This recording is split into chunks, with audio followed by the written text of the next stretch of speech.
Hello everyone. So today we'll start the chapter 11, that is industries, right? Up till chapter 10th we have done. Okay.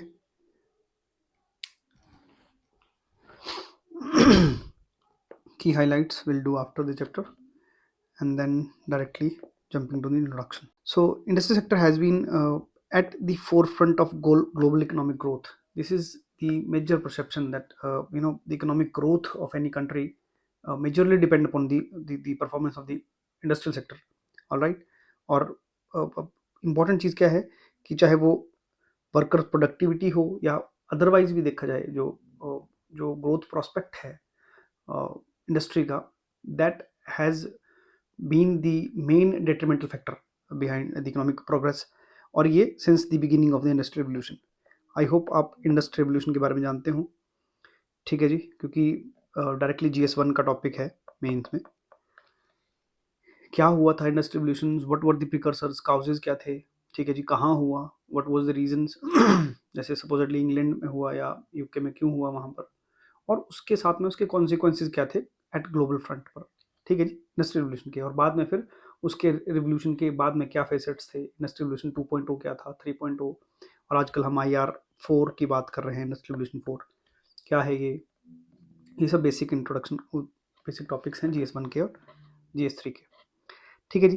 But अगर हम economic prospect से देखें, सो 16th century में जब industrial revolution आया, उस time से लेके अभी तक, जैसे न्यूली इंडस्ट्रियलाइज कंट्रीज हैं, साउथ कोरिया हो गई, सिंगापुर है, ये ताइवान है, ये सब का एग्जांपल अगर हम लें, so they have relied on the industrial policy and industrial support to achieve the rapid economic growth. So सब में एक कॉमन चीज़ क्या है कि वो industrial policy, proper framework along with the support to the industrial sector.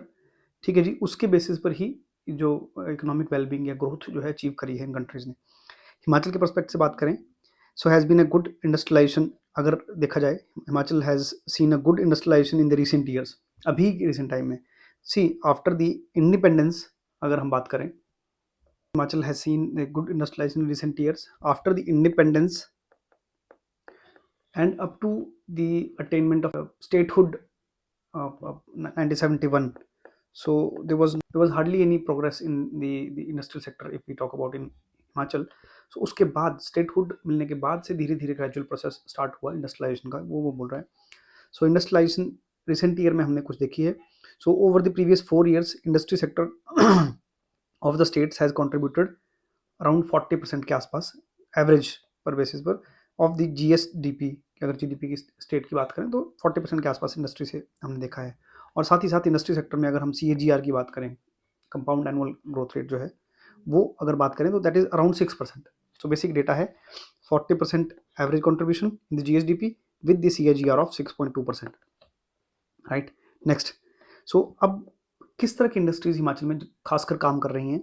सो अगर manufacturing industries की बात करें, in the areas of medicine हो गया, फार्मास्यूटिकल्स हो गया, इलेक्ट्रॉनिक्स है, and then energy, transportation, construction, textile, chemicals. So ये सब जो इंडस्ट्रीज हैं बेस्ड अपॉन दीज कंपाउंड्स, ये मोस्टली फ्लरिश कर रही हैं हिमाचल में. अगर हम इंडस्ट्रियल एरियाज की बात करें तो स्पेशली जैसे बद्दी है. ठीक है जी, but is assume to be the pharmaceutical hub of Asia. काफ़ी फार्मास्यूटिकल्स का देख के या केमिकल बेस्ड इंडस्ट्री बहुत सारी फ्लोरिश कर रही हैं. So state has paid a significant emphasis on the public private partnership. This is also very key. PPP model को काफ़ी प्रमोट किया जा रहा है, जिसमें कि प्राइवेट जो इंडस्ट्रीज है उसका बहुत बड़ा रोल है एकदम इसको इंडस्ट्री को प्ले करने में, स्पेशली इन दी अगर हम बात करें in variety of programs meant to promote industrial growth. For financing अगर हम बात करें, for financing the hydro projects, खासकर हाइड्रो प्रोजेक्ट्स की अगर बात करें, वहाँ पर ट्रिपल मॉडल काफ़ी सक्सेसफुल है और काफ़ी अच्छे से उसमें काम हो रहा है. State government has lately introduced the variety of programs meant to promote the industrial growth in the state. To improve ease of doing business, the state government now allows applications to be submitted and approved online, saving business time as well as the money. Next, the contribution of industry and its subsectors. अब क्या बोल रहा है, the industry sector is crucial, जो हमने बात करी, very crucial for the economic wellbeing, economic growth, crucial for the boosting of state economy and generating a lot of job possibilities in Himachal as well. जैसे बाकी जगह कर रहा है वैसे हिमाचल में भी एक बहुत बड़ा प्रोस्पेक्ट है इंडस्ट्री से जुड़ा हुआ, specially in the field of employment generation या job creation. So industry sector including the mining, and quarrying, हालांकि माइनिंग एंड क्वरिंग को हम प्राइमरी इंडस्ट्री में काउंट करते हैं, लेकिन वो भी इंडस्ट्री ही एक तरह से हम देख सकते हैं।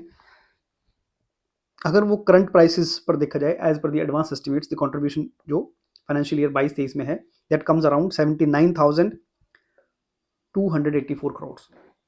इंडस्ट्रीज की बात कर रहा है at current prices as per the advance estimates. So उसमें से मैन्युफैक्चरिंग सेक्टर कंट्रीब्यूट्स 71%। इसमें से 71% जो है वो मैन्युफैक्चरिंग का है।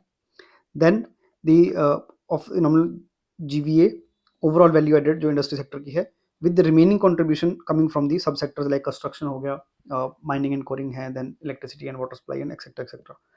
सो the contribution of industry sector including mining and quarrying at current prices, जो स्टेट की बात कर रहे हैं जीएसवीए में, 42%। परसेंटेज में अगर बात करें तो इट कम्स अराउंड 42.97 इंडस्ट्री से अगर देखा जाए, और उसमें से 42% से 30%, 30.83 comes from manufacturing, 6.28 from the construction, and then 5.6% from the electricity, water supply and other utility services. अब यहाँ पर इंपॉर्टेंट एस्पेक्ट है the contribution from mining and quarrying. अगर हम देखें जीएसवीए का, so it is around, it was indeed around 0.31%। ये कब की बात है? In the financial year 2019 and 2020, 19-20 की अगर बात करें तो ये 0.31% था, which has come down to 0.24% in the financial year of 22-23. What does that mean? It means the contribution from the mining and quarrying has decreased gradually in last 2-3 years. अब वो क्यों हुआ? It is a result of stringent action taken to check illegal mining in the state. So state government काफ़ी strong action ले रही है especially for the illegal mining, और वो उसका कारण 2-3 हैं।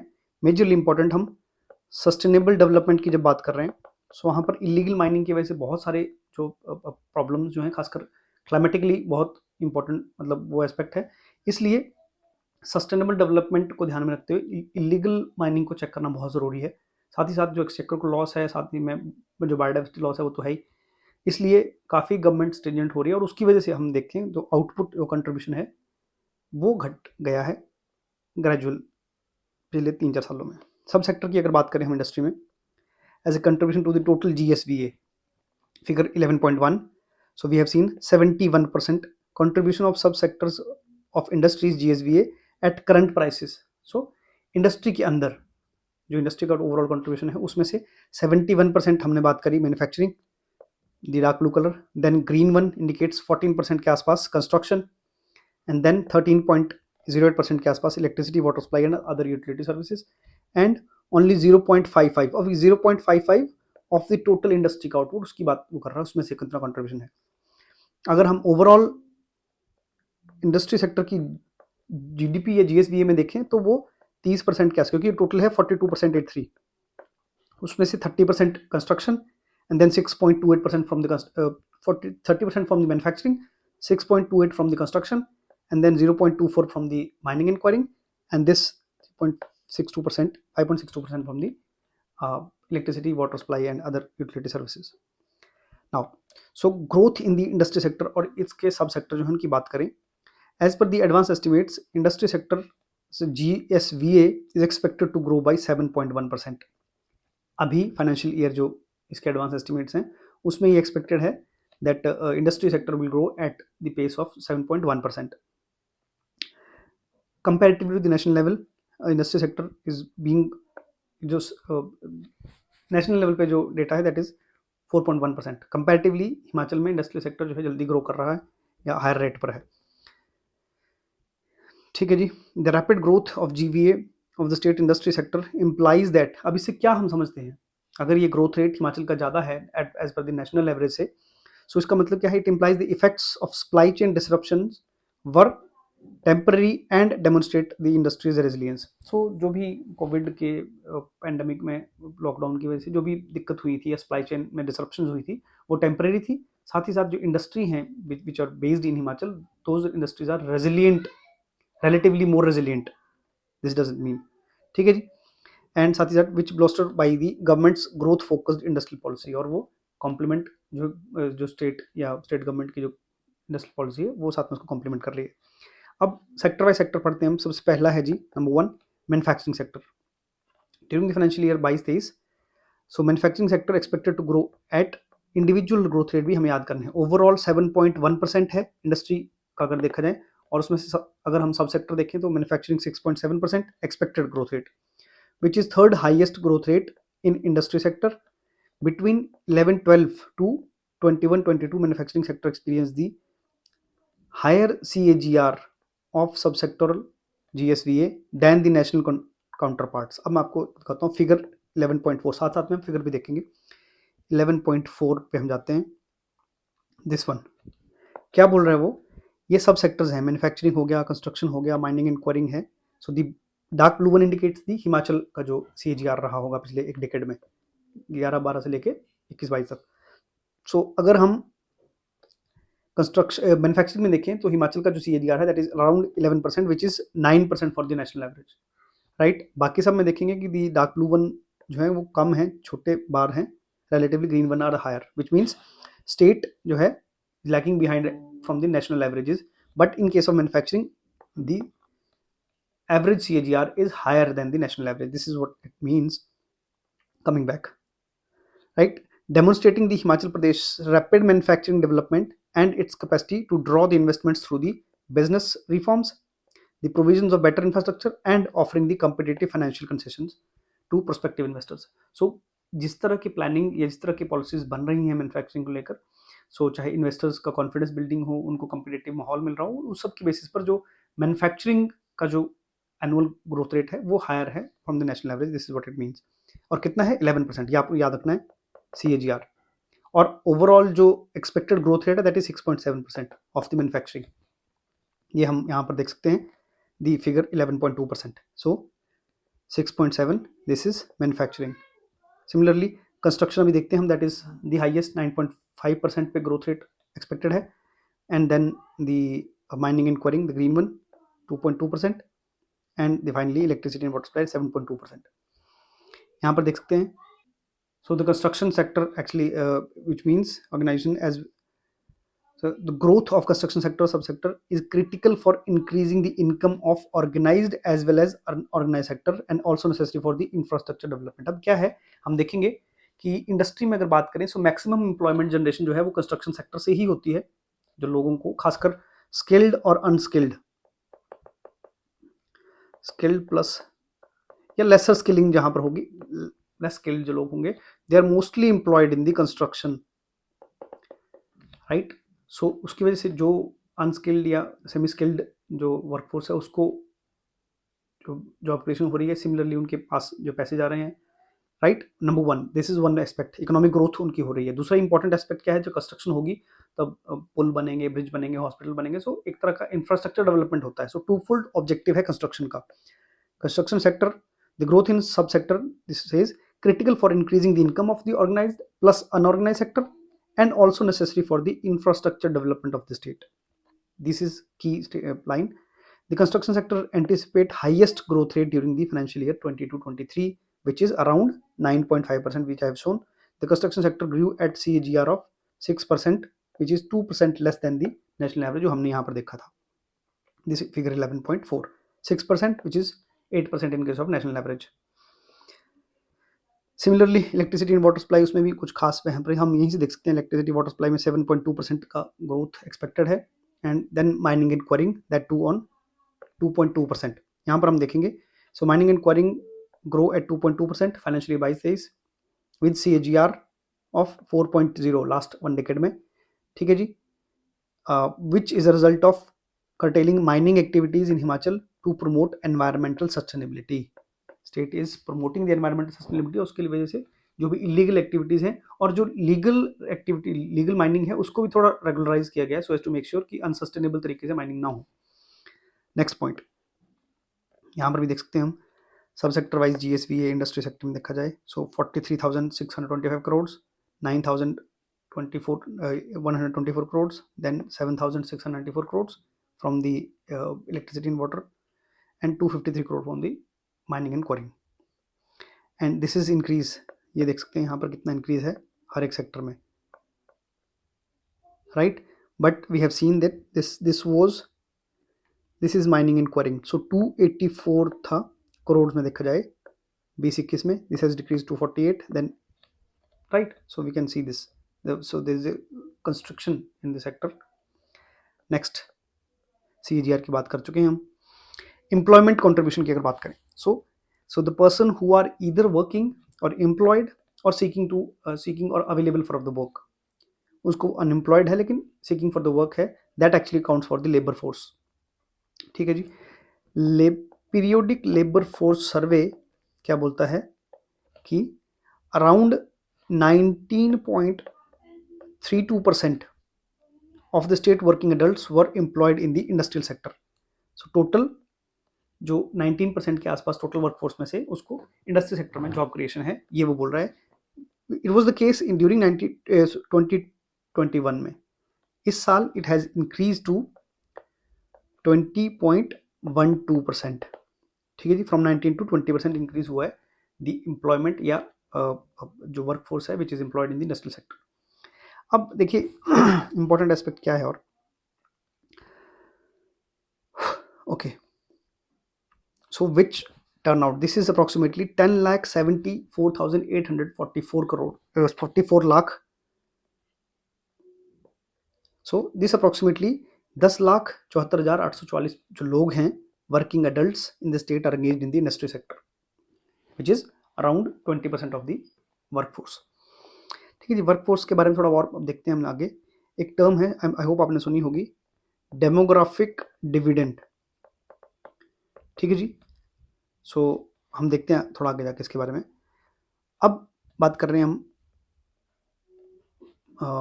एम्प्लॉयमेंट कंट्रीब्यूशन या एम्प्लॉयमेंट जनरेशन की. सो इंडस्ट्री सेक्टर में ओवरऑल देखेंगे 20% के आसपास टोटल वर्कफोर्स में से इंडस्ट्री में जॉब है. अब उसमें से खासकर with in industry maximum job creation जो है वो कंस्ट्रक्शन सेक्टर में, जैसे मैंने बात करी थी. Construction sector then manufacturing are the two sub sectors within the industry sector that prove to be the largest share in employment to the workforce in the state, employing 11.53% and 7.61%. So total 20% में से 11%, जो हमने यहाँ पर 20% बात करी, इसमें से 11% सिर्फ कंस्ट्रक्शन में ही जो वर्कफोर्स एम्प्लॉयड है and 7.6% in the manufacturing. Other two subsectors together employ the 0.78% of the state's workforce. बाकी सेक्टर्स को देखते हैं 11.5 को. So मैन्युफैक्चरिंग है the blue one, like blue one indicates 57% जो है वर्कफोर्स कंस्ट्रक्शन में है, then 38% in manufacturing, then 4% in electricity and other utility services and 1% in mining and quarry. ये इंडस्ट्री में एम्प्लॉयमेंट जनरेशन का है, इंपॉर्टेंट है, याद कर सकते हैं इसको. Right. So from a figure 11.5 it is visible that the construction sector shares in employment improves to. Okay, so next, distribution of the working age population. अब ये वर्किंग एज पॉपुलेशन क्या है?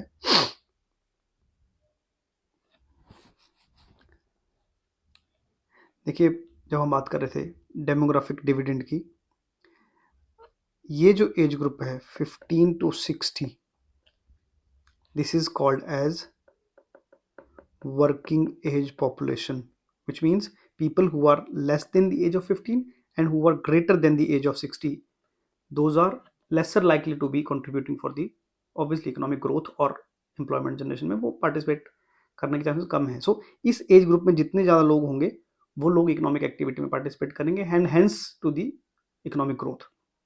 तो जितनी ज़्यादा पॉपुलेशन यहाँ पर होगी उतना फ़ायदा देश के लिए होगा. राइट. उसी की बात हम कर रहे हैं. Percentage distribution usually working persons by the industry work for, अगर हम ओवरऑल देखें कितना है, सो 3 इंडस्ट्री में ये वाला फिगर 11.6 को देखते हैं. This is primary, this is secondary and this is tertiary. So 57.23% in the primary sector में जो है एम्प्लॉयमेंट है, और उसमें से मेजर शेयर जो है एग्रीकल्चर का है, जो हम जानते हैं, हमने पढ़ चुके हैं. साथ ही साथ सेकेंडरी सेक्टर में मोस्टली इंडस्ट्री है, जिसमें कि 19.92% जो हम बात कर रहे हैं. Right. And 22.85 that is tertiary और सर्वे सेक्टर की हम बात कर रहे हैं. राइट. और ये किसी के बेसिस पर हम बोल रहे हैं? पीरियोडिक लेबर फोर्स सर्वे 21-22 यहाँ पर भी लिखा है.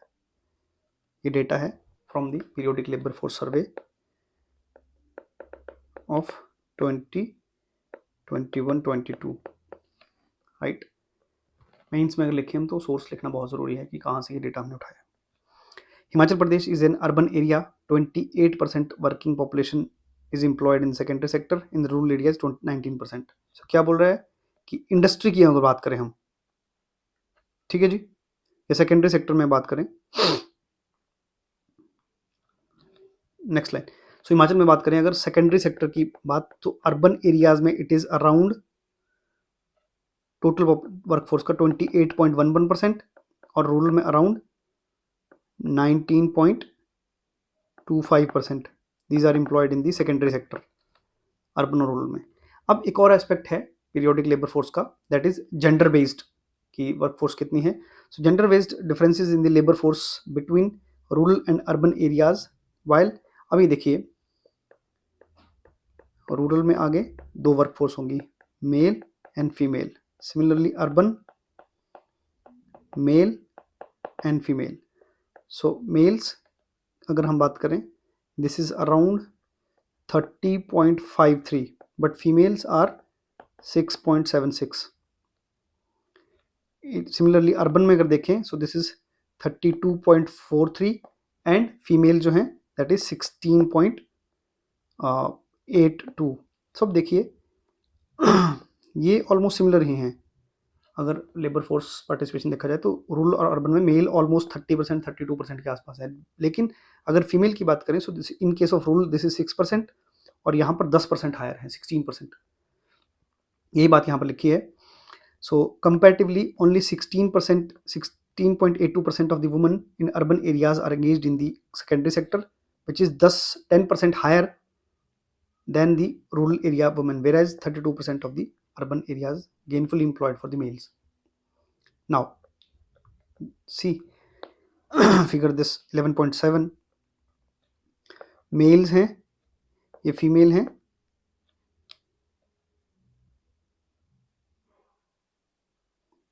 सो the green one indicates the rural. So male 30% rural में, सिमिलरली फीमेल 60%, जो हमने ऊपर बात करी. The dark blue indicates the urban में 32% मेल और 16.82% फीमेल्स. ओवरऑल देखा जाए तो सेकेंडरी में 30% के आसपास हुआ, राइट. अर्बन प्लस रूरल को देखें अगर, और मेल्स का और ये फीमेल्स का हुआ 7.2%. अगर हम ओवरऑल देखें, सो 19.25% of the rural population is in secondary sector, 28.11% of the urban sector, और ओवरऑल जो आया आपका 19.92% population is employed in the rural plus urban की बात कर रहे हैं, male female rural plus urban सारे टोटल में कैलकुलेट करते हैं तो. ठीक है जी. यहाँ से एक डेरिवेशन ड्राइव करने की ये है जो मेंस में काम आ सकती है, that female specially the rural females are lesser likely to be employed in the secondary sector. अब उसके कारण क्या क्या हैं वो हम रीजंस जो हैं वो पढ़ सकते हैं, वो इकोनॉमी का टॉपिक है. कारण क्या क्या हो सकते हैं, खासकर ये बात है दी लेबर फोर्स पार्टिसिपेशन रेट, उसको बोलते हैं पीरियोडिक लेबर फोर्स सर्वे. ये बोलता है आफ्टर 2005, इसके बाद के 1.5 डेकेड में द ग्रोथ रेट या फिर employment rate of the women, overall women की अगर बात करें लेबर फोर्स में, it has come down 45% to around 19-20% overall. और उसमें से रूरल वुमेन है उसका और कम हो गया, उनका और कम हो गया. कारण बहुत सारे सकते हैं. पहली बात तो लिटरेसी रेट. अब लिटरेसी रेट हायर हुआ है तो ऑब्वियसली वो लेबर फोर्स में पार्टिसिपेशन उनका कम होगा क्योंकि हायर एजुकेशन में लोग पढ़ेंगे, सर्विस सेक्टर की जॉब्स को ज़्यादा प्रेफरेंस मिलेगी.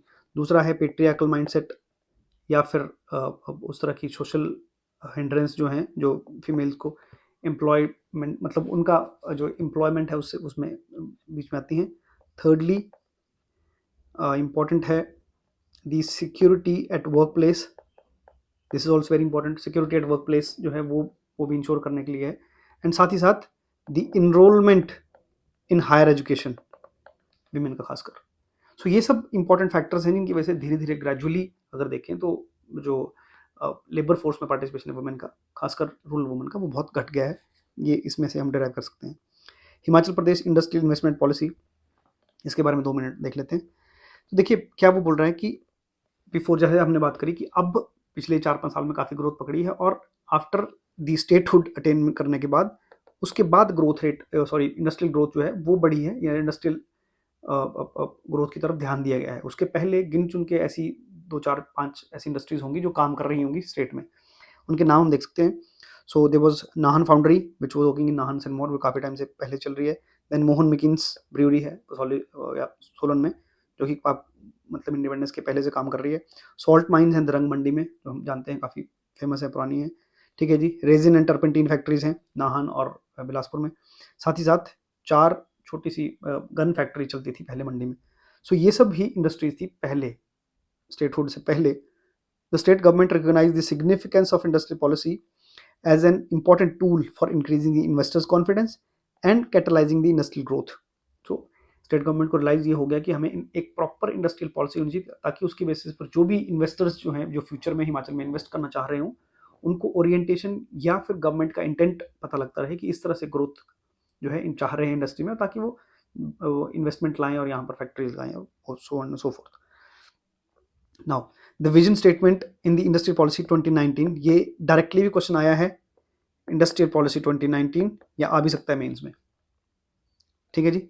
सो उसका विजन इंपॉर्टेंट है, to create an enabling ecosystem to enhance the scale of economic development and employment opportunities, ensure sustainable development, balanced growth of the industrial and service sector, to make Himachal as one of the preferred destination for the investment. Right. So ये basic vision है. Industrial policy 2019 extended from December 2022 से लेकर 2025 तक के लिए extend करी गई है, for providing favourable industrial development environment, specially the micro small and medium enterprise की जो इंडस्ट्री है उनको टारगेट करने के लिए. Next, ease of doing business. ये इंडस्ट्रियल पॉलिसी की बात कर रहे हैं, उसमें ईज ऑफ डूइंग बिजनेस के लिए will be ensured by the simplification of the laws and processes, the adoption of self certification and rapid digitisation of the all approvals. जितने भी अप्रूवल्स हैं उनको डिजिटाइज किया जाए, ऑनलाइन अप्रूवल हो या सिंगल विंडो क्लियरेंसेस हो, इन सब के बेसिस पर हम जो ईज है बिजनेस करने की वो बढ़ाई जा सके, और उसमें ईज ऑफ डूइंग बिजनेस का जो है स्कोर स्टेट का बढ़ाया जा सके. सो building a new industrial infrastructure, improving upon the existing one, and establishing a private land bank. This is also very important aspect, land bank, so as to make sure कि जो भी private industries आए उनके लिए land की requirement जो है वो इमीडिएट बेसिस पर फुलफिल की जा सके. So the provision of reliable cost effective electricity. See power is very important for the industries, तो कॉस्ट इफेक्टिव सस्ते दरों पर, और रिलायबल मतलब कंटिन्यूड सप्लाई ऑफ पावर जो है वो एक्सेस कराई जा सके. As a result the streaming as a result of this streaming, the distribution of state provided incentives, concessions, facilities, investments state may be maintained and speed up. तो इसकी basis पर हम last point, by providing incentives, facilities and concessions with the conditions of employment to 80% bona fide Himachalis at all levels, enterprise employing above 80% bona fide Himachalis on regular basis are being incentivized on additional employment generation over and above 50%. सो कोशिश क्या की जाएगी जितने हो सके हिमाचली लोगों को ज़्यादा जो है वो जॉब एम्प्लॉयमेंट क्रिएट हो इंडस्ट्री सेक्टर में, और जो इंडस्ट्री है, जो फैक्ट्रीज, जो कंपनीज ये कर रही हैं उनको इंसेंटिवाइज किया जा सके. अब आते हैं focus sectors for the investment in Himachal Pradesh. So to encourage manufacturing and create more jobs Himachal Pradesh, the state government has selected 8 priority industries to concentrate on. Majorly 8 industries को जो है टारगेट करेंगे. क्या क्या है वो देखते हैं डिफरेंट सेक्टर्स की, लेकिन यहाँ पर एक इंपॉर्टेंट चीज़ है. नेक्स्ट इंडस्ट्री है agri business, food processing, post harvest technology. इसके ऊपर मेजरली फोकस हम करेंगे. The state has an abundance of raw material for the food processing industry. Food processing industry का बहुत बड़ा स्कोप है स्टेट में. देखिए, स्टेट में इंडस्ट्रियलाइजेशन के लिए लिमिटेशन जब हम बात करेंगे तो उसमें से बहुत बड़ी एक लिमिटेशन ये है कि स्टेट जो है कंड्यूसिव नहीं है बहुत सारी इंडस्ट्रीज को लेके, क्योंकि बहुत लार्ज स्केल एरिया नहीं है, टोपोग्राफी उतनी फिजिबल नहीं है, ट्रांसपोर्टेशन फैसिलिटीज़ उतनी नहीं है, मतलब एक्सेसिबल नहीं है एरियाज़. लेकिन जो स्मॉल स्केल इंडस्ट्रीज़ होंगी, specially the food processing industries, उनके लिए बहुत एकदम कंड्यूसिव एनवायरनमेंट है. Why the raw material is available in the state, चाहे वो किसी तरह की इंडस्ट्री हो, एग्रीकल्चर बेस्ड हो, हॉर्टिकल्चर बेस्ड हो, वो सब की प्रोसेसिंग के लिए एकदम रॉ मटेरियल अवेलेबल है. साथ ही साथ जो स्मॉल स्केल की इंडस्ट्री होंगी उनके लिए बहुत बड़े सेटअप की ज़रूरत नहीं होगी, इंफ्रास्ट्रक्चर छोटा भी तैयार किया जा सकता है. तो इसलिए इस फील्ड में काफ़ी सर्च आउट की जा रही है. देखते हैं कैसे. Himachal Pradesh has dedicated infrastructure in the form of industrial facility such as the designed food parks, mega food parks, agri export zones, inland container depots, effluent treatment plants for the growth of agri businesses and food processing industry in the state. ठीक है. अब food processing के ऊपर directly question mains में आ सकता है। अब इसमें फूड प्रोसेसिंग क्या होती है वो हम बेसिक इंट्रोडक्शन लिख सकते हैं उसमें, या फूड प्रोसेसिंग क्यों इतना ब्राइटर प्रोस्पेक्ट है हिमाचल के लिए, वो भी हो सकता है एक पॉइंट। साथ ही साथ इंपॉर्टेंट चीज़ जो डायरेक्टली एचएस में पूछते हैं वो है जी इनिशिएटिव्स। क्या क्या इनिशिएटिव्स हैं फूड प्रोसेसिंग इंडस्ट्री को लेके, अब यहाँ आगे पढ़ेंगे भी, गवर्नमेंट इनिशिएटिव जो पढ़ेंगे उसमें से हम देखेंगे बहुत सारी, जैसे एक पीएम संपदा योजना है, ठीक है जी, उसमें काफ़ी सारी चीज़ें और भी हैं। और उसके बाद है मेगा फूड पार्क्स,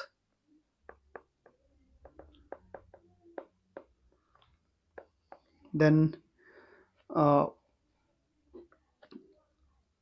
एक और स्कीम है प्रधानमंत्री एमई, प्रधानमंत्री फॉर्मुलेशन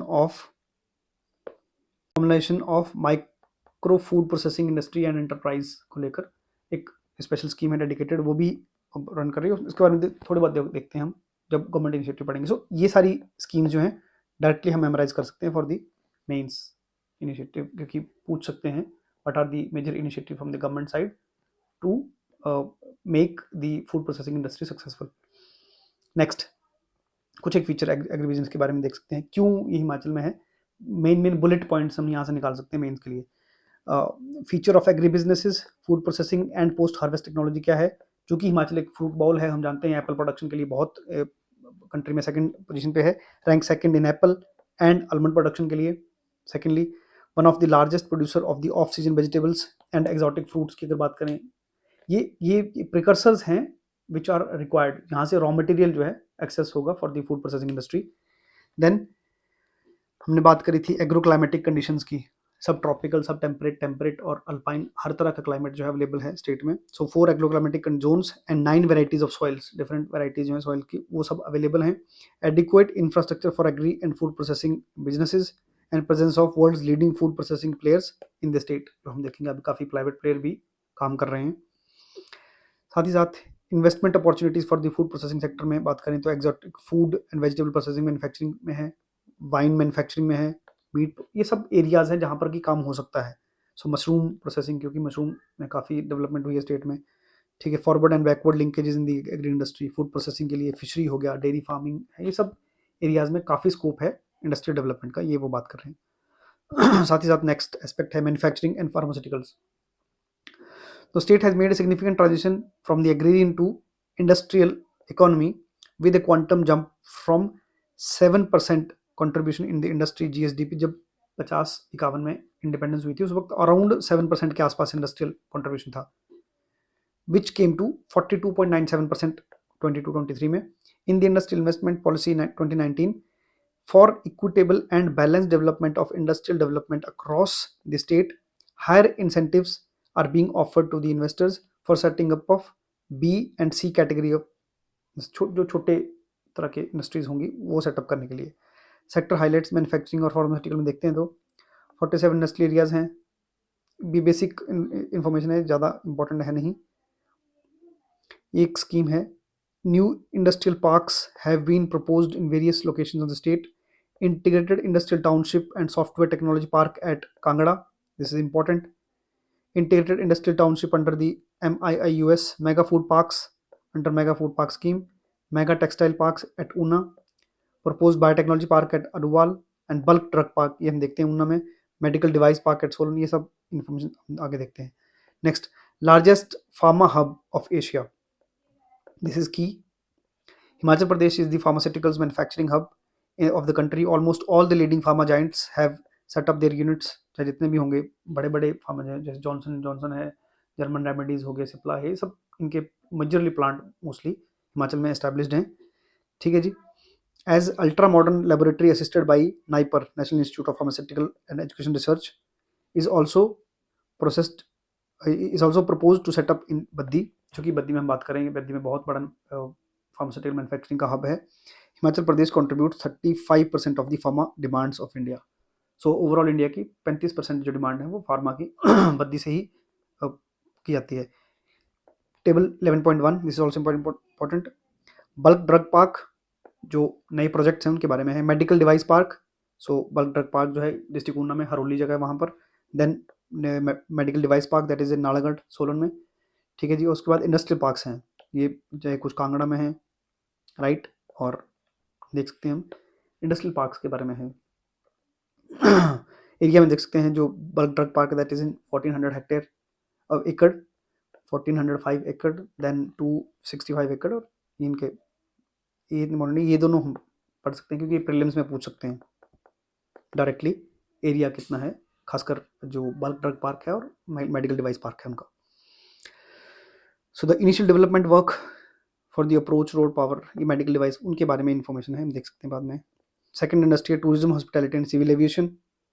टूरिज्म इंडस्ट्री चूंकि हम जानते हैं जीडीपी का अराउंड 7% के आसपास या बढ़ भी सकता है, अब इतना GDP contribution from the tourism industry only है, और टूरिज्म इंडस्ट्री इतना कंट्रीब्यूट करती है, लेकिन साथ ही साथ इस इंडस्ट्री का, टूरिज्म का जो स्कोप है for the economic growth as well as for the employment generation specifically that is very higher, तो उसके लिए हम टूरिज्म को एक स्पेशल वो है। Himachal Pradesh offers a wide variety of options for the tourist having different interests and is popular for leisure, religious tourism, adventure tourism, cultural tourism, ये सब एस्पेक्ट हैं। टूरिज्म पॉलिसी को देख सकते हैं हम, उसमें काफ़ी कुछ इसके बारे में लिखा हुआ है, डायरेक्टली टॉपिक है टूरिज्म पॉलिसी के बारे में, वो हम पढ़ सकते हैं। So the tourism sector Himachal Pradesh provides innumerable opportunities for the private investors to be part of the growth story. अब क्या है, कुछ एक जो नए नए प्रोजेक्ट हैं उनके बारे में डायरेक्टली तो नहीं, लेकिन फिर भी कभी कभार पूछ लें। सो रोपवेज, चूंकि हम देखते हैं ट्रांसपोर्टेशन सबसे मेजर प्रॉब्लम है स्टेट में, तो ट्रांसपोर्टेशन के लिए अगर रेलवेज का तो अलाइनमेंट की वजह से हर जगह रेलवेज का वो करना पॉसिबल नहीं है, लेकिन रोडवेज की भी अगर बात करें, so while constructing the roadways there is a huge, specially the जो फॉरेस्ट लॉस है वो बहुत ज़्यादा होता है। सो क्यों ना और भी मतलब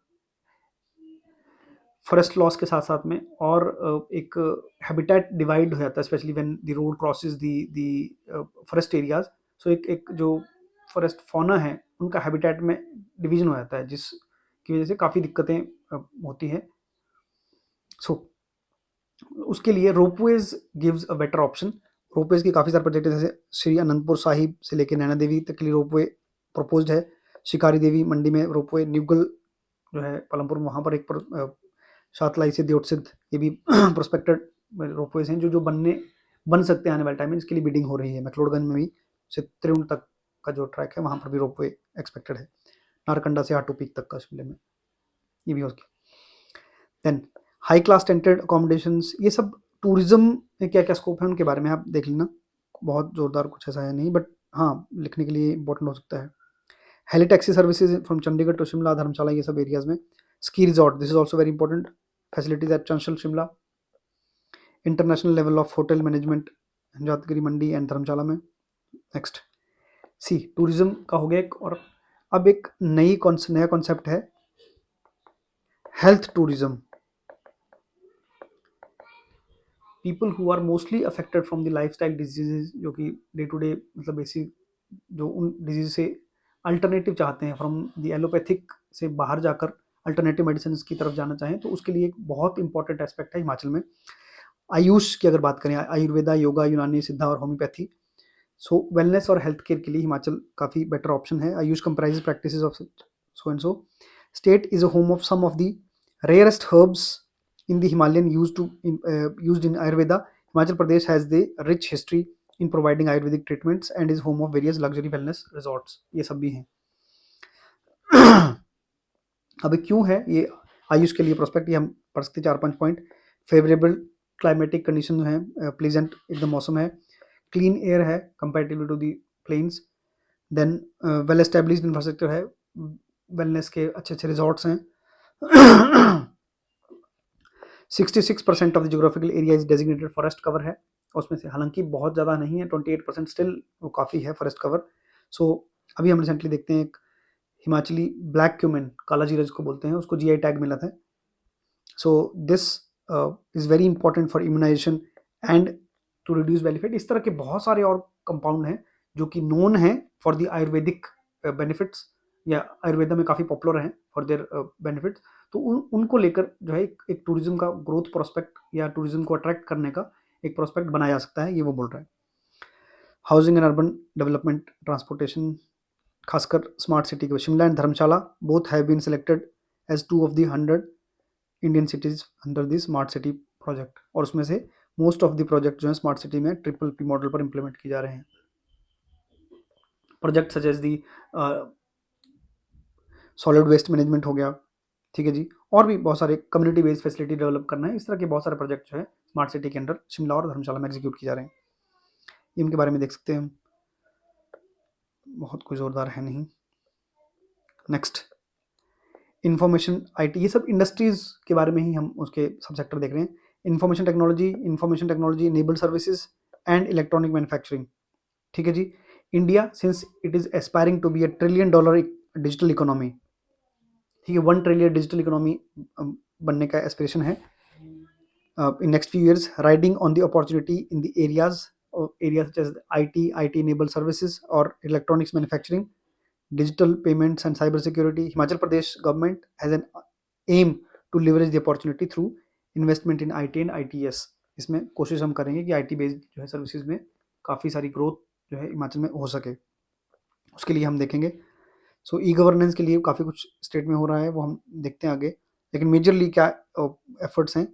So e-governance roadmap included in the integrated enterprise architecture, setting up of IT parks, cyber security measures, connectivity to the tribal areas, data centers and command control centers, ये सब establish किए जा रहे हैं। Highlights इसके बारे में देख सकते हैं हम। So high quality communication infrastructure such as the state data center, हम इसके बारे में separately पढ़ेंगे लास्ट चैप्टर में। IT को डेडिकेटेडली लास्ट चैप्टर है वो हम देखेंगे। डेटा सेंटर में है स्टेट में। Secondly state wide area network Himswan, direct question आता है मेंस में 4 नंबर का हिमस्वान के ऊपर, ठीक है जी। वाइड एरिया नेटवर्क है to the internal connectivity of the government offices, horizontal as well as vertical connectivity with E district. एक स्कीम है ई डिस्ट्रिक्ट जिसमें हर एक जो मोस्ट ऑफ द सर्विसेज हैं which are being provided by the government for the people, G2C services बोलते हैं government to citizen services, वो most of the service जो हैं वो ऑनलाइन बेसिस पर प्रोवाइड कराई जा रही हैं, ठीक है जी। Local preferential purchase of the companies operating from Himachal Pradesh, 59 G2C services, government to citizen services provided through the e-district portal, state of art centers for the to be established in Lok Suraksha Kendras for the cyber protection. Then state has won 9 national e-governance awards and 3 Web Ratna awards, or introduced many path breaking e-governance programs such as the common service center जो लोक मित्र केंद्र हम जानते हैं, e office, wifi चौपाल्स and e procurement, ये सब की इनिशिएटिव्स हैं जो कि आईटी इनेबल सर्विसेज का जो परफॉर्मेंस है वो दिखाते हैं स्टेट में। एजुकेशन और स्किल डेवलपमेंट के ऊपर भी स्टेट जो है उस इंडस्ट्री में काम कर रहा है। Samiksha programme hack for the teachers, technology based जो है एक प्रोग्राम्स हैं, साथ ही साथ continuous learning programmes, refresher training for the teachers, ये भी हो गया समग्र शिक्षा अभियान के under. Now coming to the energy, so renewable energy, और उसमें रिन्यूएबल में भी स्टेट मोस्टली हिमाचल में फोकस्ड कौन सी है, hydro power. So hydro power development is the key engine of economic growth in the state Himachal Pradesh with a significant contribution of the economy in terms of revenue generation, employment opportunities and enhancing the quality of life of the state people। जो state के लोग हैं उनके लिए अगर contribution देखा जाए तो हाइड्रो पावर का बहुत बड़ा हाथ है। हार्नेसेबल हाइड्रो प्रोजेक्ट जो है हाइड्रो पावर पोटेंशियल है 235, हालांकि कई जगह 27,000 के आसपास मेगावाट भी लिखा है, लेकिन कई जगह 23 भी है, but of which 10,580 megawatt is already harnessed, ठीक है, is already harnessed. Himachal Pradesh has a unique distinction of being net exporter of the power with 100% renewable energy. 100% renewable energy की जो पावर है वो हम नेट एक्सपोर्टर हैं। साथ ही साथ so Himachal accounts for nearly a quarter of 25% के आसपास जो है कंट्री की harnessable hydro power potential of the India. So country की 25% के आसपास हाइड्रो पावर जो है जनरेशन हिमाचल से हो सकती है। And robust transmission and distribution network in place ensuring the 100% electrification of the state. Next point, so उसमें रिन्यूएबल एनर्जी के लिए क्या क्या इनिशिएटिव्स हैं ये देख सकते हैं हम, कुछ बहुत जोरदार है नहीं। गवर्नमेंट के इनिशिएटिव्स कौन कौन से हैं, स्टेट गवर्नमेंट के as well as central government, वो देखते हैं। सो स्टेट स्पॉन्सर्ड स्कीम्स है, रैशनलाइजेशन ऑफ रेगुलेटरी कंप्लायंसेस, ये ईज ऑफ डूइंग बिजनेस के लिए इंपॉर्टेंट स्कीम है। State government has taken several initiatives, उसमें क्या है, regulatory compliance burden to realise the state and national goals of improving ease of doing business. उसमें जितने भी इस तरह के कंप्लाइंसेज होते हैं उनको घटाया गया है, राशनलाइज किया गया है, उसी के बारे में है ये। पर्पस क्या है, द की objective behind the RRC, rationalisation of regulatory compliance exercise are to identify, reduce, eliminate all the burdensome compliances, minimize physical touch points between the government to business G2B and government to citizens, and provide hassle-free delivery of the services of the government। ठीक है जी, कोशिश क्या की जाए कि इनको streamline किया जाए और जल्दी से जल्दी सर्विसेज को है हैसल फ्री तरीके से सिटीजन तक पहुंचाया जाए। नेक्स्ट है, दिस इज वेरी इंपॉर्टेंट, मुख्यमंत्री स्वावलंबन योजना, ये डायरेक्टली 4 नंबर में आती है। ठीक है जी, a flagship scheme of the state government. It is an ambitious scheme of the state government providing self-employment opportunities for the youth of Himachal Pradesh. The scheme has been made available online with the provisions of 60% front loading subsidy. So employment, self employment generation के लिए 60% के आसपास जो है government subsidy provide करेगी। Purpose क्या है, government want कि जो जितना भी यूथ है स्टेट में वो जॉब सीकर के बजाय जॉब गिवर एक तरह से बने। स्कीम रिसेंटली अमेंडेड, अब इसके थोड़ा बहुत चेंज किए गए हैं। Adding the activities related to the agriculture, पहले क्या था कि इंडस्ट्रियल एक्टिविटीज को ही इसमें इन्वॉल्व किया गया था, क्योंकि वहां पर अगर सेल्फ एम्प्लॉयमेंट जनरेशन के लिए कोई नया एवेन्यू स्टार्ट कर रहा है तो उसको सब्सिडीज मिलती थी। लेकिन अब agriculture, animal husbandry based, sericulture, mining based और इस तरह की और भी एक्टिविटीज में सेल्फ एम्प्लॉयमेंट जनरेशन कर रहा है कोई, उसको सब्सिडी प्रोवाइड की जाएगी under the scheme, specially the rural youth. और साथ ही साथ जो एज लिमिट है specially for the womens, the age limit for womens have been revised from 45 years to 50, ताकि ज़्यादा नंबर ऑफ वुमेन जो है इसमें इंक्लूड की जा सके। नेक्स्ट जी, सो मुख्यमंत्री स्वावलंबन योजना 18-19 टिल नाउ, उस टाइम से लेके 8,559 प्रोजेक्ट जो हैं वो सैंक्शन किए गए हैं with the employment of 13,700। This is important data, इतने लोगों को डायरेक्ट एम्प्लॉयमेंट जो है मिली है। और subsidy released of 249 crore to assist these schemes. The subsidy ranging from 25% for general category, 30% for the scheduled caste and 35% for the women and दिव्यांगजन्स। इतनी subsidy very करती है फ्रॉम 25 to 35%। ठीक है जी, नेक्स्ट ये हम देख सकते हैं यहाँ से data. So overall this much employment generate हुई 18 से लेके 2022-23 तक। ठीक है जी, एक्चुअल इन्वेस्टमेंट उतनी, सब्सिडी 250 करोड़ के आसपास दी गई है। State rural engineering based training programme, ये भी देख सकते हैं हम, उसमें कोई बहुत ज़ोरदार है नहीं, खासकर शेड्यूल ट्राइब और अदर बैकवर्ड कैटेगरीज से जो rural engineering economically based industries हैं उनको प्रमोट करने के लिए है। Himachal state food mission, this is also very important. पहले एक मिशन चलता था national mission for food processing, so 2015 तक 2016 तक 15-16 तक ये इम्प्लीमेंट हुआ, मतलब सेंट्रल स्पॉन्सर्ड स्कीम थी। So state government and central government use to run this scheme, but after 2015-16 the state government is running and in the name of Himachal Pradesh state food mission. ठीक है जी, the scheme has been dealing from the central assistance and has been continued by the state government from the 15-16 onwards. Purpose क्या है, the food processing based enterprise have been sanction since the Inception till date और granting aid amounting to 60 crore जो है उनको दी गई है। Chief minister startup innovation project, new industrial scheme, ये सब to encourage the startup culture in the state, ये है इनोवेशन प्रोजेक्ट्स को जो है वो करने के लिए, to help educated youth people transition from job seeker to job creator. ठीक है जी, स्टार्टअप जानते ही हैं, उसके बेसिस पर इसके बारे में डिटेल पढ़ लेना, उसमें क्या क्या है।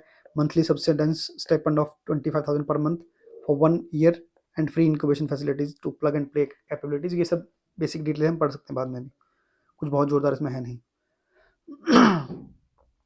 लेकिन स्कीम इंपॉर्टेंट है, डायरेक्टली पूछी जा सकती है मेंस में, स्टार्टअप स्कीम या स्टार्टअप के लिए गवर्नमेंट के इनिशिएटिव्स की अगर बात करें वहाँ पर भी स्कीम दे सकते हैं। 2-3 पॉइंट यहाँ से पढ़ के। नेक्स्ट है जी, ईज ऑफ डूइंग बिजनेस, जो हम जानते भी हैं, उसमें क्या क्या इनिशिएटिव्स हैं। डायरेक्टली क्वेश्चन कैसे आ सकता है मेंस में, what are the initiatives by the government for enhancing the ease of doing business जो है स्टेट में, उसके लिए क्या क्या इनिशिएटिव्स हैं। The state has achieved 94.13% of the implementation, ease of doing business reform जो है उसमें 94% तक। और उसमें सबसे इंपॉर्टेंट एस्पेक्ट क्या है ईज ऑफ डूइंग बिजनेस का, the state single window investment promotion and facilitation act 2018 का एक्ट है ये, सिंगल विंडो क्लियरेंसेज के लिए। Backed by strong public service guarantee act, अब कब आया था पब्लिक सर्विस गारंटी एक्ट, 2011 में, ये भी सिलेबस में है। So provides for enabling and investor friendly environment for the investors, right? So ease of doing business में देखा जाए तो स्टेट की जो कैटेगरी है दैट इज अंडर अचीवर्स काफ़ी अच्छा परफॉर्म कर रहे हैं. Himachal has emerged as one of the fastest moving state, right. और यहाँ पर स्टेट में फिजिबल एनवायरनमेंट बनाने के लिए इंडस्ट्रियल इन्वेस्टमेंट के लिए काफ़ी सारे काम हो रहे हैं.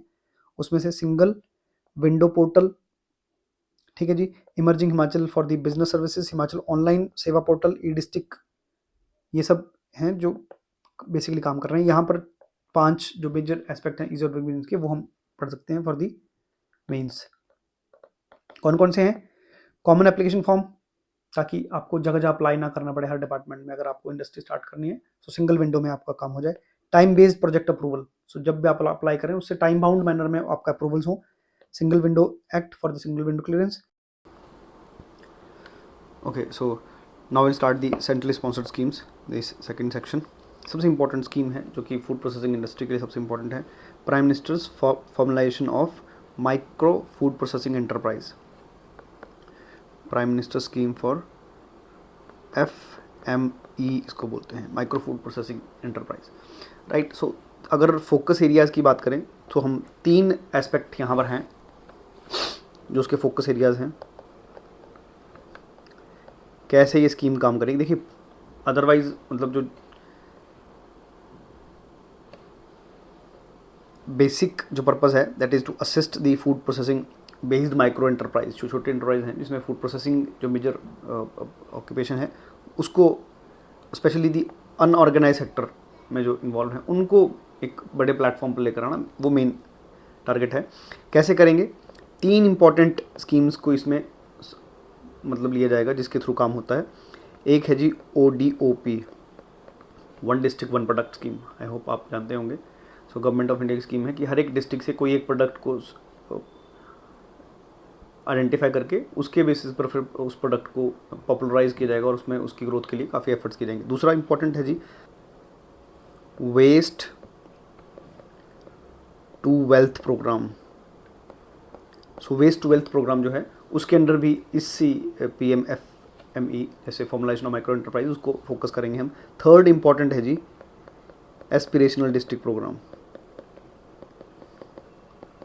आप जानते होंगे आई होप कि एस्पिरेशनल डिस्ट्रिक्ट क्या है.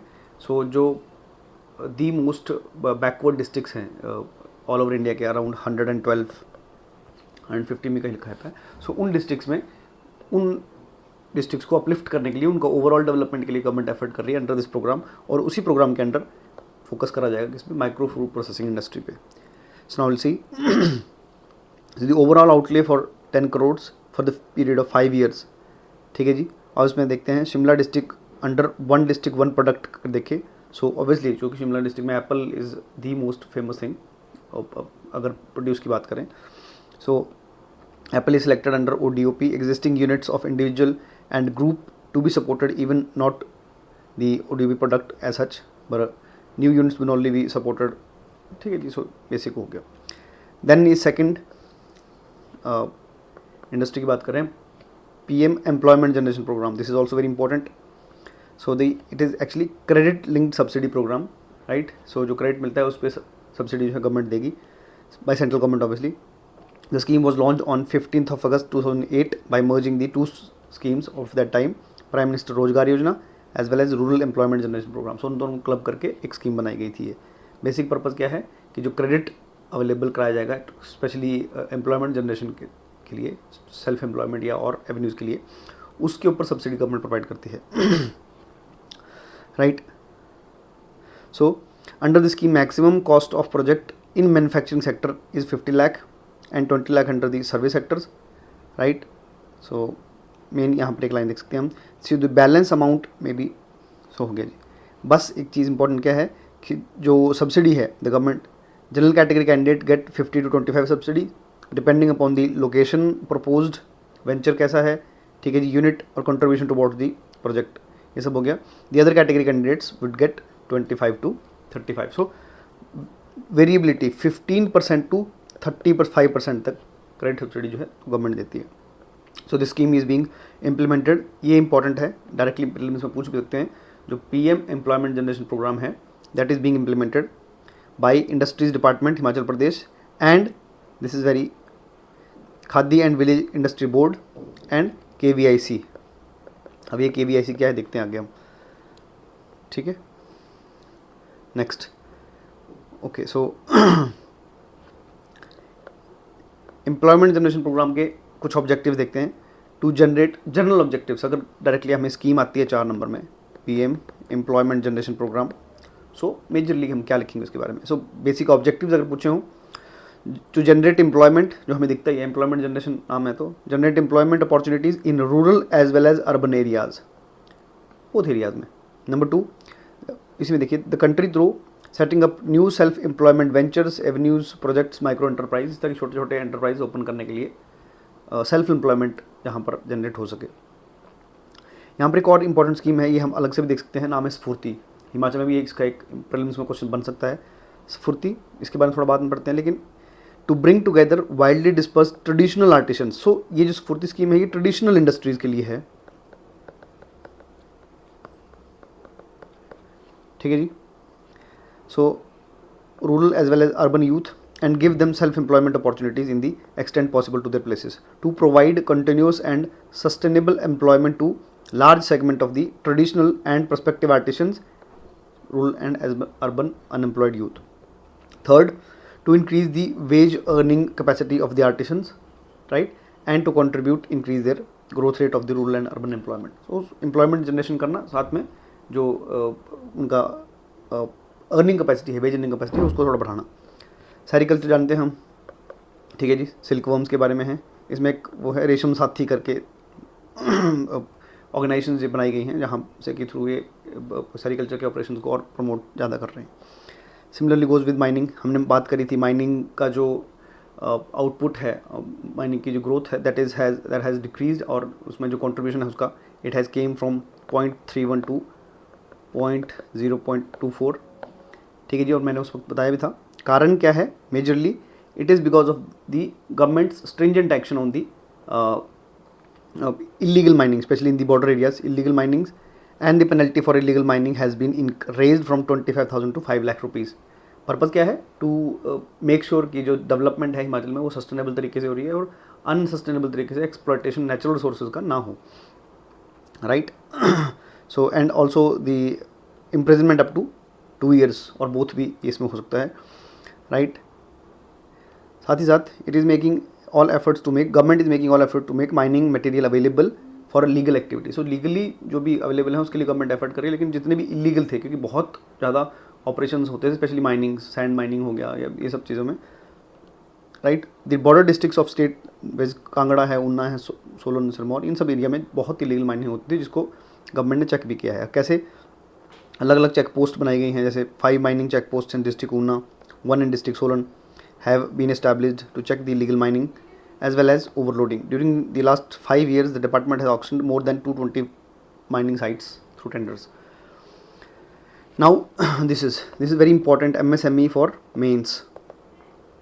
Directly question आए हैं MSME के ऊपर कि what are the initiatives taken by the government for the MSME sector, या what is the situation of MSME sector in Himachal Pradesh, right? So MSME plays a crucial role.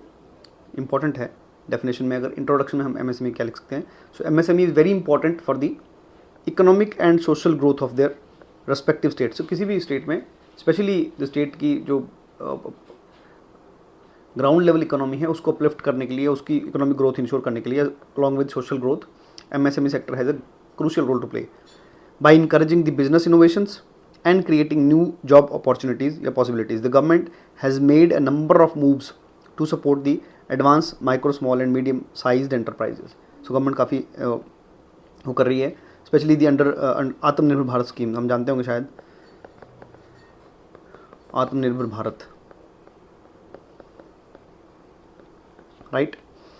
अब क्या है कि एक नया कंपोजिट क्राइटेरिया उसमें करा गया है. इन्वेस्टमेंट खासकर क्या है कि जो पुराने डेफिनेशंस थी, पहली बात तो ये है कि जो डेफिनेशन थी MSME सेक्टर की, उसको रिवाइज करा गया है, उसका जो ब्रैकेट है वो बढ़ाया गया है. अब इसमें कारण क्या है, एक टर्म यूज़ होती है जी, ड्वार्फिज्म. अब ड्वार्फिज्म का मतलब क्या है कि जो लोग हैं वो डेलिबरेटली अपनी कंपनी को बहुत बड़ा नहीं करेंगे. क्यों? क्योंकि अगर बहुत बड़ी हो गई तो जो by virtue of being a smaller company या स्मॉलर एंटरप्राइज उनको जो बेनिफिट गवर्नमेंट के मिलते हो चाहे प्रोक्योरमेंट में जैसे भी मिलते होंगे वो फिर बंद हो जाएंगे. सो what people try, they will deliberately keep their enterprise at small scale so that they continue to get or entitle all those services which are being provided by the government. For example, अब यहाँ पर देखेंगे investment up to 1 crore and turnover of 5 crore. इसको रिवाइज किया गया है, ये नई डेफिनेशन है, ये डायरेक्टली प्रीलिम्स में बन सकता है टॉपिक. ठीक है जी. So 1 crore investment, 5 crore turnover. Then ये माइक्रो की बात हो रहा है. स्मॉल पे investment of up to 10 crore and turnover up to 50 crore, 10 and 50. And finally the medium enterprise investment up to 50 crore and turnover up to 250 crore. यहाँ पर देखिए ये पैराग्राफ इंपॉर्टेंट है. The modified definition of MSMEs will facilitate expansion and growth of these enterprise, right. So the resulting economies of scale can enhance the productivity without MSMEs losing out their several government incentives including the market support, right, export promotion, preferential procurement in the public sector and incentives through the other micro small enterprise cluster based और development जो programme है उसके base पे जो छोटी मोटी incentives जो उनको मिलते होंगे, right. PM employment generation program उसके अंडर होंगे या फिर ये स्कीम है, this is SFURTI scheme of fund for regeneration of traditional industries. This is also very important. देखते हैं अभी आगे देखते हैं हिमाचल में एग्जाम्पल स्फूर्ति का. ठीक है जी. For enabling of the information technology ecosystem, ये सब के लिए. So the recent measures taken by the government to improve the ease of doing business for MSMEs, right, to include and launch the new Udyam registration portal. This is also very important. Next initiative क्या है? उद्यम portal.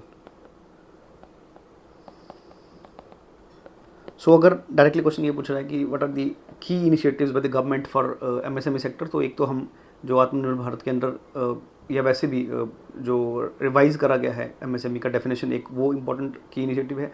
Secondly उद्यम portal, registration portal, जिसमें online make sure किया जाएगा कि हर एक चीज़ को जो रजिस्ट्रेशन हुई या डिस्पोजल हुई जो भी ऑनलाइन होंगे उसकी वजह से थोड़ा स्ट्रीमलाइन हो, जल्दी रजिस्ट्रेशन हो.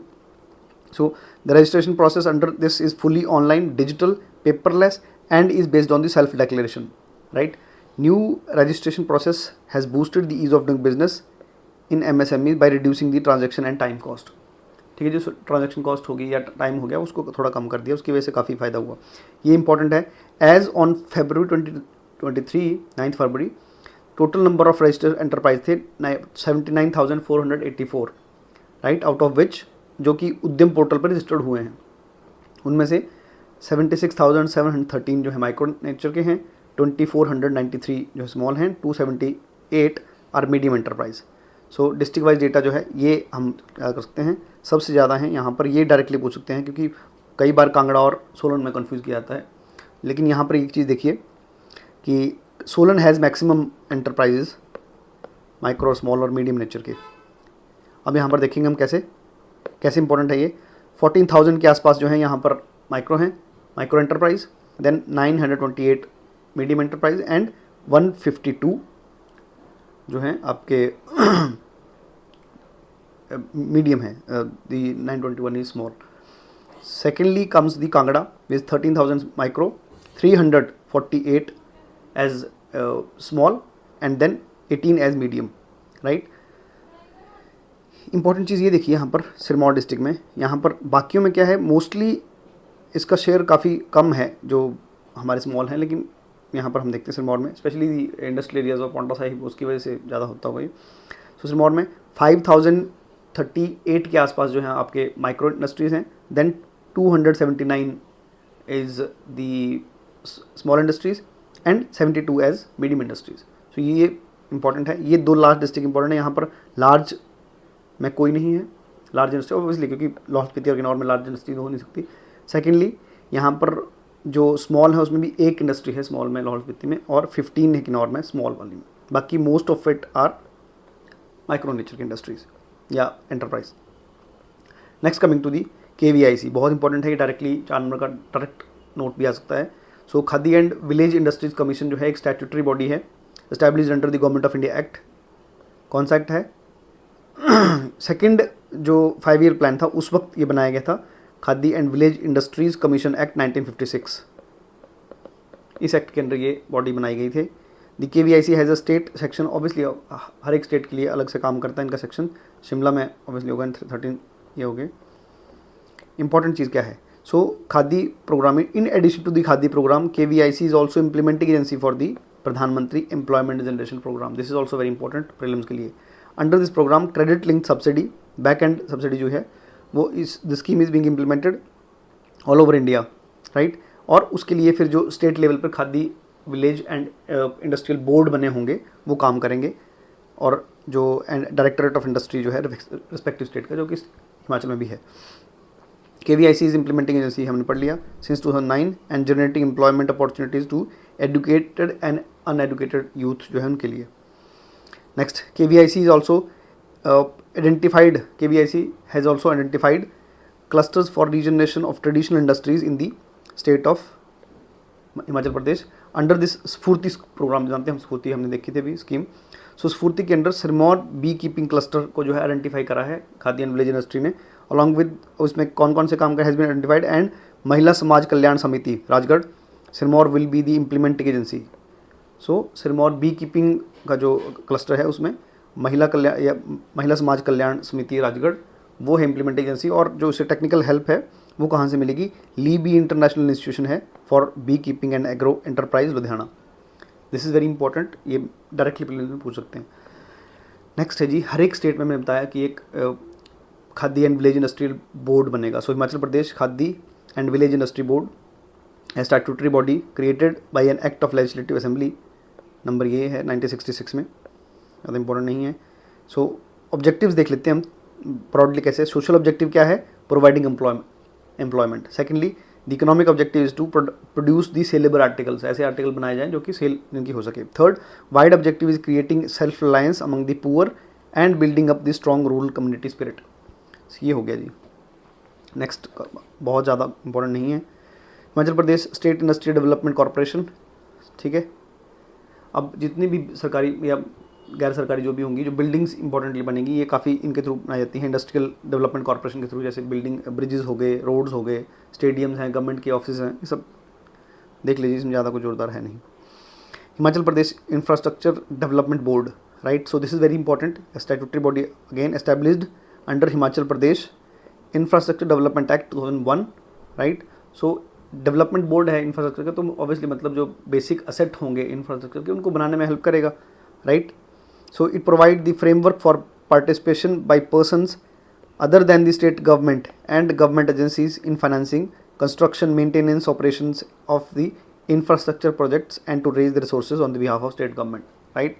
Mainly क्या करेंगे, जैसे स्टेट रोड्स हैं, ब्रिजेस हैं, उनको मेंटेन करना या बनाना, इरीगेशन पब्लिक हेल्थ के प्रोजेक्ट्स हैं, हेल्थ प्रोजेक्ट्स हैं, पावर प्रोजेक्ट्स हैं, ये सब उसके अंदर हैं। और स्पेशली खास बात क्या है, these projects will be being run by PPP model, public private partnership model के बेसिस पर ये डेवलप किए जाएंगे और उनको मेंटेन करा जाएगा, जिसमें कि हिमाचल प्रदेश इंफ्रास्ट्रक्चर डेवलपमेंट जो बोर्ड है इट विल हेल्प। नेक्स्ट, अब इसमें एग्जांपल दिए कि चिंतपूर्णी सदन, जहाँ पर चिंतपूर्णी टेम्पल है, वहाँ का जो भी प्रीमाइसेस है उसको मेंटेन करने के लिए काम कर रहे हैं, या और भी बेसिक जो चीज़ें हैं। लास्ट है जी index of industrial production. I hope आप जानते होंगे IAP क्या होता है। सो एक इंडस्ट्रीज़ की बास्केट होगी, उसमें से ग्रोथ ऑफ द इंडस्ट्री उसके बेसिस पर जो है इंडेक्स बनाया जाता है टू मेक श्योर कि कौन सी इंडस्ट्री में कितना ग्रोथ हुआ है based upon the data, right. So IAP is the yardstick for measuring industrial growth. It includes the relative change in the physical production in the field of industry during the specific period of time, obviously, right, and compare to the previous years कितना हुआ था। The main objective of the index is to estimate the contribution of industry sector to the GDP में कितना contribution हो रहा है और कितना ग्रोथ हो रहा है, उसको रियल टाइम का डेटा कलेक्ट करने के लिए, based upon the base year of 11-12।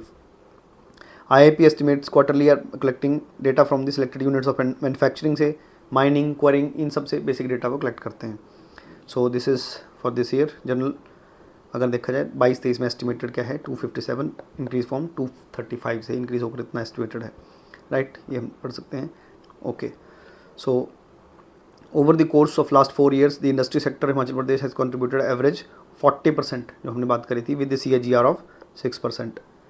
Next important point, Industry sector including mining and quarrying, total gross value added at current prices is 79,284. This is also very important for the financial year of 22-23, right, ये advance estimate बोल रहे हैं. So और वो कितना है फिर, that represents 42.97%. So industry का कॉन्ट्रीब्यूशन जो है including mining and quarrying, it is around 42.97% of the GVA, gross value जो स्टेट में एडेड है उसमें. सो मैन्युफैक्चरिंग सेक्टर अलोन, अब ये हमने बात करी GVA टोटल की इंडस्ट्रीज़ में, उसमें से अगर मैन्युफैक्चरिंग को ही हम देखें तो nominal GVA accounts for 71% of the total industrial production. Industry का सेक्टर का जो टोटल वैल्यू एडेड है उसमें से 71% जो है फ्रॉम दी मैन्युफैक्चरिंग ओनली है, and then with remaining 28% coming from the construction हो गया, माइनिंग हो गया, क्वारिंग है, electricity and water utility services etcetera. According to the periodic labour force survey 2021, 19% of the state working adults were employed by the industry sector, which has increased to 20.12%. जो periodic labour force सर्वे है वो बोलता है कि कम से कम 20% के आसपास population को जो है इंडस्ट्री सेक्टर में एम्प्लॉयमेंट है. Under the ease of doing business rating, the state has founded commendable place in the category of achievers. This is also important statement, पूछ सकते हैं प्रीलिम्स में या फिर मेंस के लिए भी इंपॉर्टेंट है. सो अचीवर में ईज ऑफ डूइंग बिजनेस में स्टेट आता है. The focus sectors for investment of Himachal Pradesh, उसमें से कौन कौन से मेन एरिया हैं, एग्री बिजनेसेस हैं, फूड प्रोसेसिंग यूनिट्स हो गए, पोस्ट हार्वेस्ट टेक्नोलॉजी है, मैन्युफैक्चरिंग हो गए. हमने बात करी थी क्यों ये इंपॉर्टेंट है फूड प्रोसेसिंग खासकर इतनी. उसके बाद आयुष है, सिविल एविएशन हो गया, हेल्थ केयर है, हाउसिंग, अर्बन, ये सब एरियाज़ हैं. IT है, IT इनेबल्ड सर्विसेज हैं, इलेक्ट्रॉनिक्स मैन्युफैक्चरिंग होगी. नेक्स्ट लास्ट में the percentage distribution of usually working,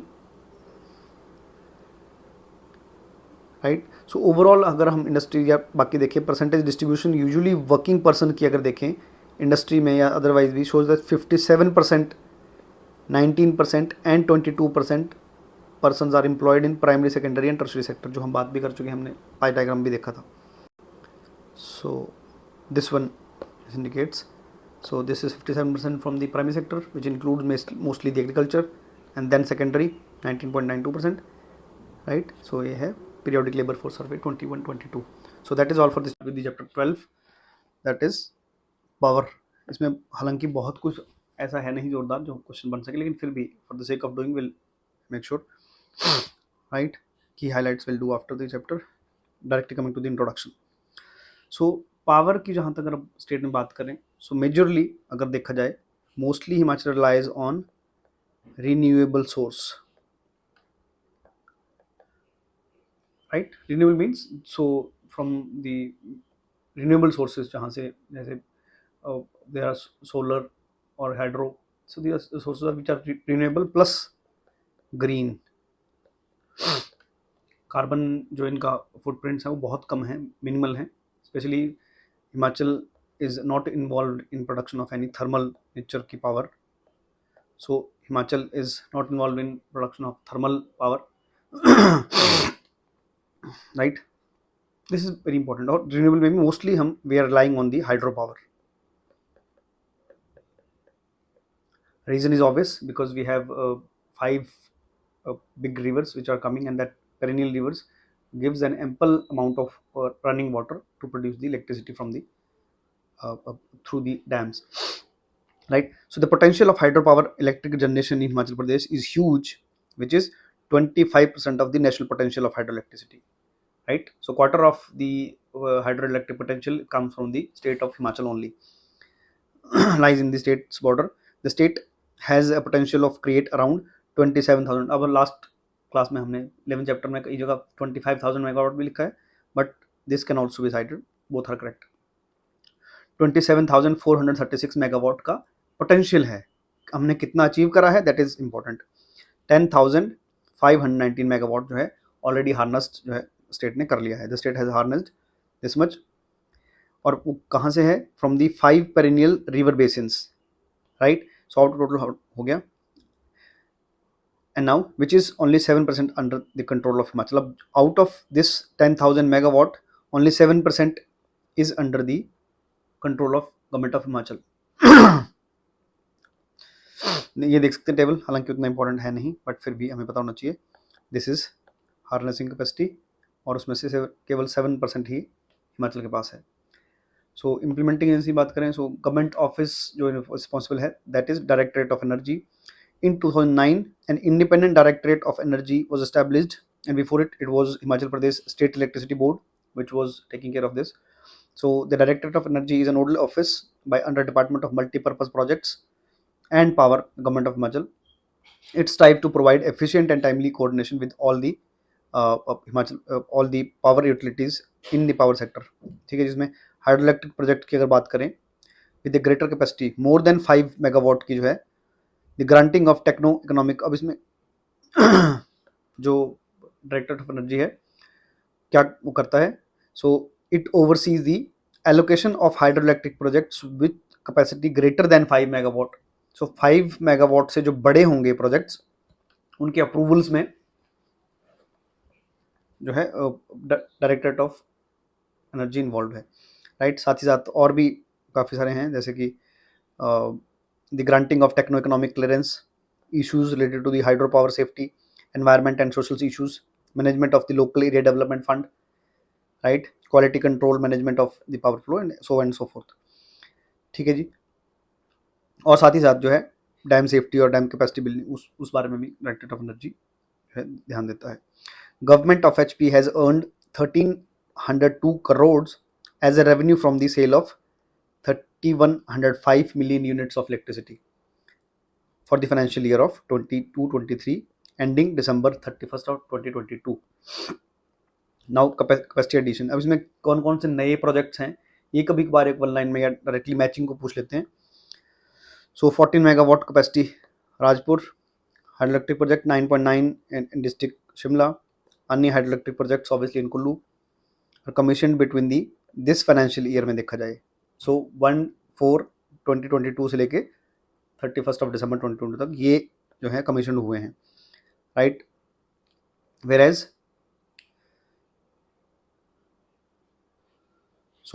वेरेज 2 projects 49 megawatt का लमदुर्ग है इन डिस्ट्रिक्ट कांगड़ा एंड सेल्टी मसरांग.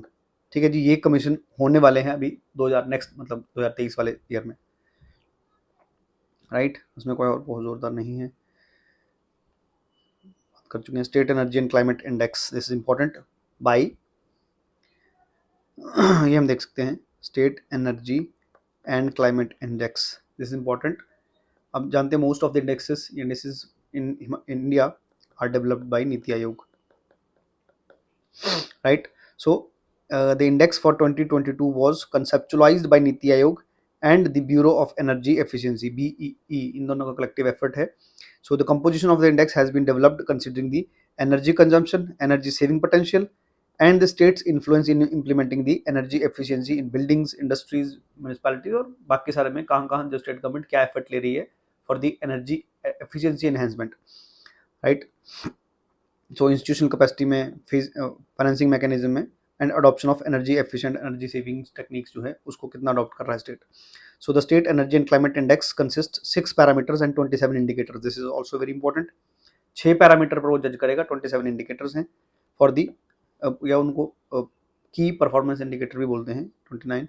ये हमें सिर्फ पैरामीटर डायरेक्टली याद करना है क्योंकि बाकी इतना इंपॉर्टेंट नहीं है 27 इंडिकेटर्स, बट ये पैरामीटर हमें पता होना चाहिए. So state climate energy state energy and climate index में 6 पैरामीटर हैं. Number 1 is discom performance. So what is this discom? Discom means distribution companies. So जो इलेक्ट्रिसिटी प्रोडक्शन के बाद उसको डिस्ट्रीब्यूट करती हैं, obviously that the function is being run by the companies. उन companies का परफॉर्मेंस कैसा है उनको बोलते हैं डिस्कॉम्स. स्पेशली अगर हम देखेंगे पावर सेक्टर में जो प्रॉब्लम्स हैं वो मोस्टली डिस्ट्रीब्यूटर या डिस्ट्रीब्यूशन के ही हैं, डिस्कॉम कंपनीज के ही दिक्कतें हैं. सो उनका परफॉर्मेंस कैसा है स्टेट में? Number 1 access affordability reliability of the energy. So कितना रिलायबल एनर्जी है. That is also clean energy initiatives, क्या क्या है क्लीन एनर्जी को इंश्योर करने के लिए इनिशिएटिव्स. एनर्जी एफिशिएंसी है.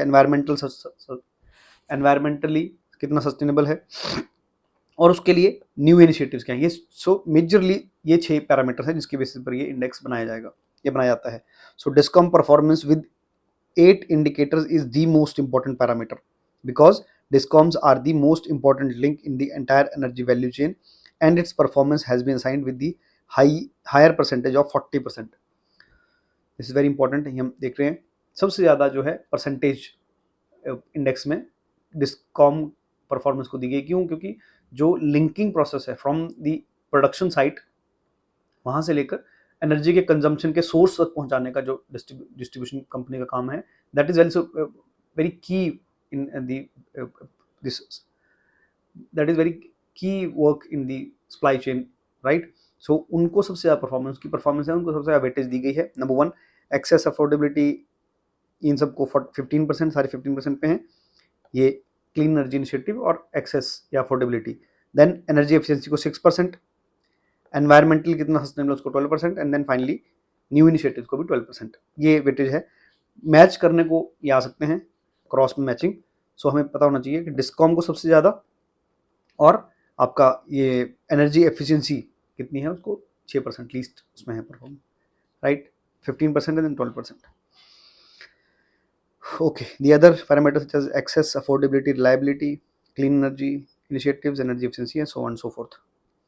Next, overall among the neighboring states, Himachal has the top 3 performers in SECI are Punjab, Haryana, and Uttarakhand. Himachal Pradesh has been outstanding in the access, affordability, and reliability. ये हम देख सकते हैं यहाँ पर.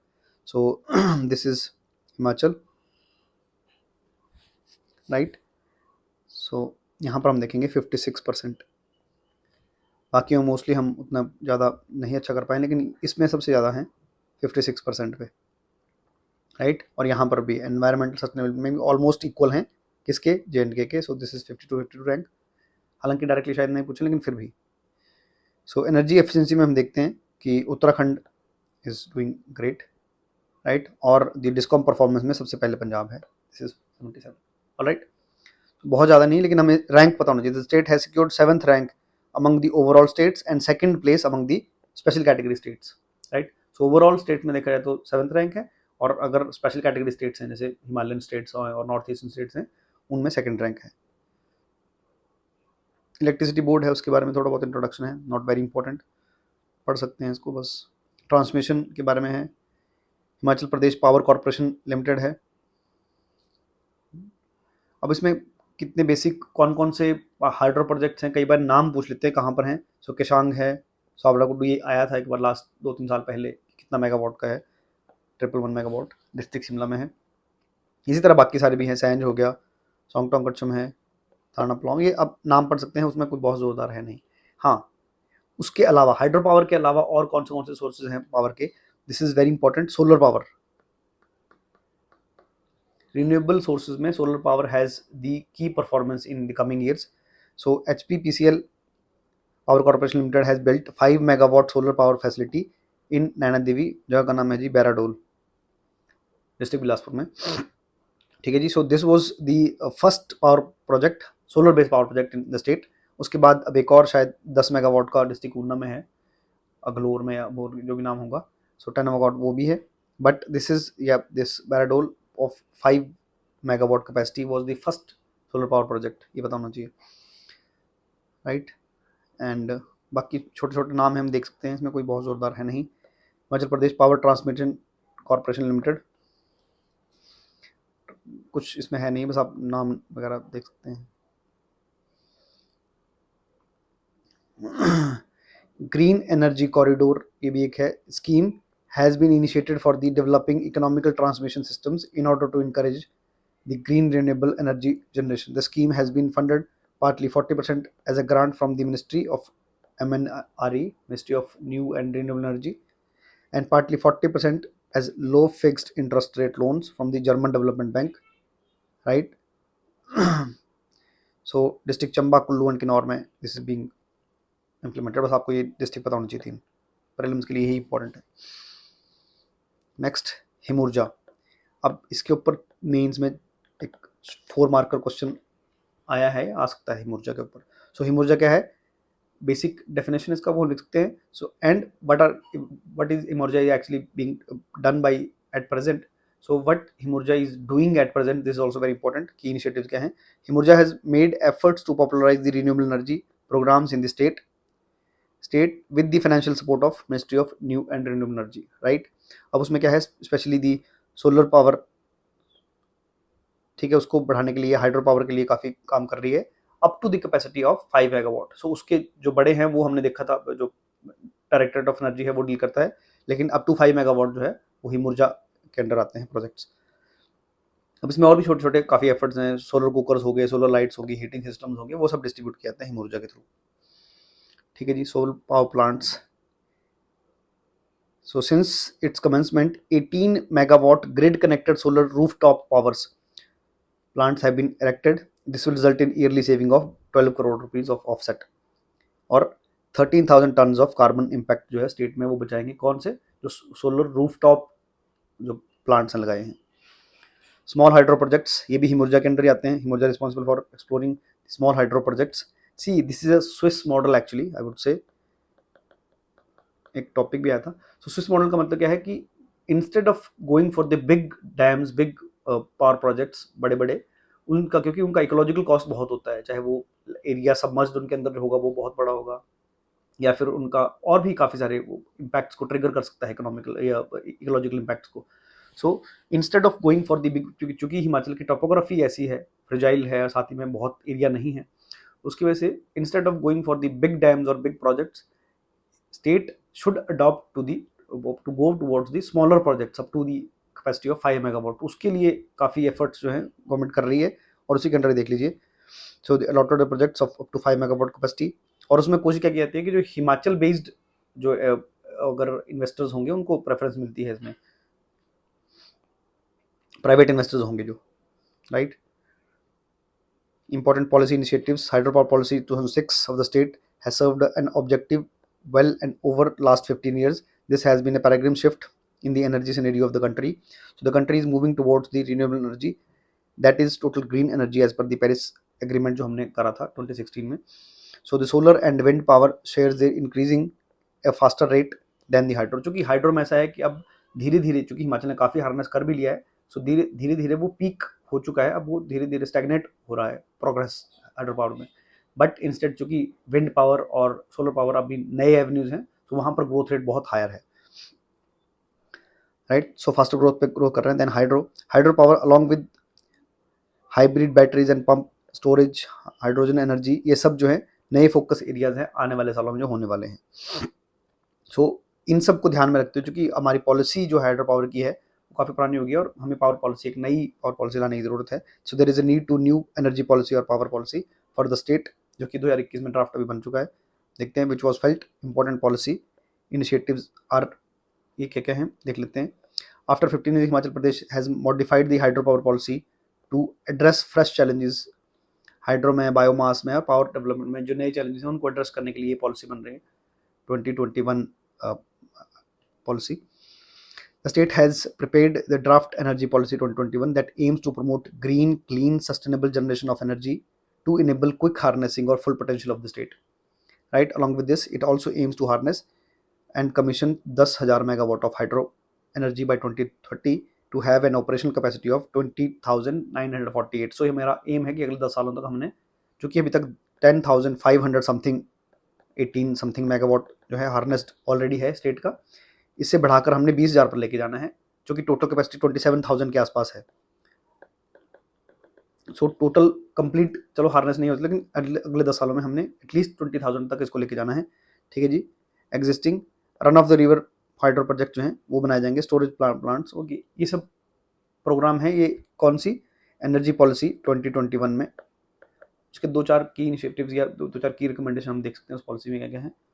Directly policy भी पूछी जा सकती है एग्जाम में, मेंस में। सो that is all for power sector. इसमें की हाईलाइट्स में देख सकते हैं, state has 5 perennial rivers, we know this।